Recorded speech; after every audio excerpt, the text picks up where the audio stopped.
когда шлифовка на объекте сопряжена с авральной погодой, пришлось делать укрытие фасадов, при этом высота фасадов очень большая, ветер очень сильный, классические пленки разрывают в клочья,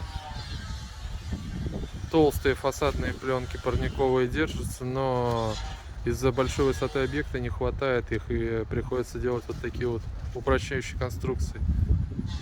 Недалеко на соседнем объекте пленка уже улетела. Ну, как говорится, большую часть закрыли, все равно полностью дом закрыть нельзя.